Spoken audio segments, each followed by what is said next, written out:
LCM of two numbers is 65 times HCF. HCF కి 65తో multiply చేస్తే నాకు LCM వచ్చిందట. LCM is 65 times HCF. Okay, some of LCM and HCF ఎంత అయింది sir? 1650. LCM ని HCM ని కూడితే ఎంత వచ్చింది వాల్యూ? 1650. ఇదేమైంది? 66H equivalent to 1650.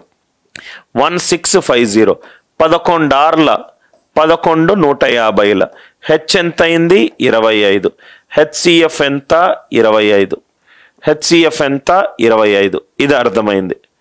HCF ఏమో అర్థమైంది. క్వశ్చన్ ఏమిచ్చాడు చూడండి, right? So LCM of two numbers ఈ 65 times HCF. ఇది వేసుకున్నాను. నెక్స్ట్ ఏంటి? Some of LCM and HCF 1650 వేసుకున్నాను. సో కాబట్టి 11 6 ఆర్ 11 150 ఆర్ HCF ఎంత అయింది? 25x. సో కాబట్టి ఆన్సర్ ఇక్కడ చూస్తే గనక ఓకే సార్, మనము ఎందుకు ఇదంతా చేస్తున్నాము?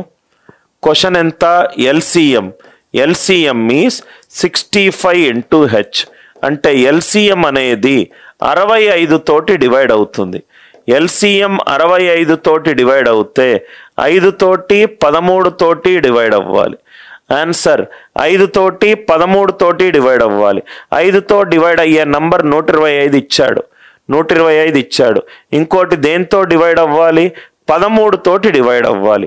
25 13ల 25 13ల 25 12ల 300. జస్ట్ 300కి ఎక్కువ. 325.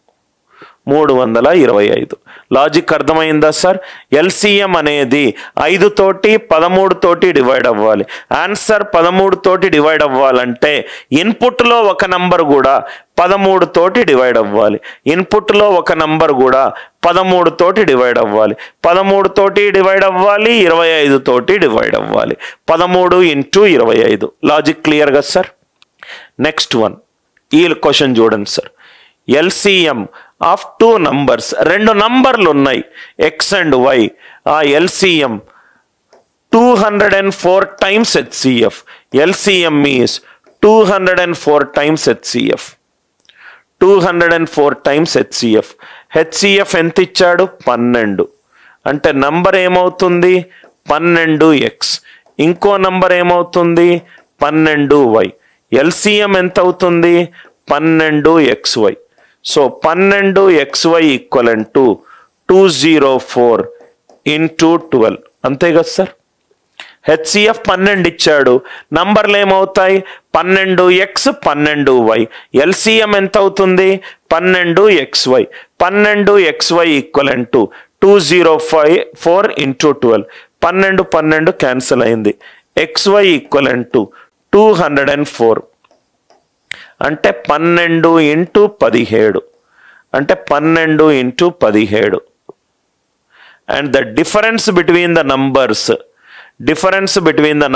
is 60. Difference between the numbers, it is 60. Difference ఎంత సార్? 12 into 17 minus 12 into 12. అంతేనా? 12 into 5. 12 into 5. 12 into 5. సో ఇక్కడ చూడండి సార్, 12 into 5 60. సమ్ చేస్తే ఎంత? 12 into 17 ప్లస్ 12 into 12. 12 into 29. 12 30ల 360. 360కి జస్ట్ తక్కువ ఉండాలి. ఏం చెయ్యాల్సిన అవసరం లేదు. 2 9లు ఎంత? 8. ఇవన్నీ కూడా చాలా బేసిక్ ప్రిమిటివ్ లాజిక్ మీద సబ్స్టిట్యూట్ చేస్తే మనకు వచ్చే ఆన్సర్లు. HCF 12, నంబర్ ఏమో 12x, ఇంకో నంబర్ ఏమో 12y, LCM ఏమో 12xy.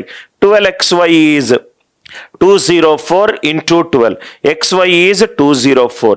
204కి ఫ్యాక్టర్స్ ఏంటి? XY అనేటి సహప్రధాన సంఖ్యలు. సహప్రధాన సంఖ్యలు అంటే 12 into 17. డిఫరెన్స్ చేస్తే 60 వచ్చింది. సమ్ చేస్తే 12 into 69. 12 into 30 is 360. సో 29 అంటే జస్ట్ 360కి తక్కువ.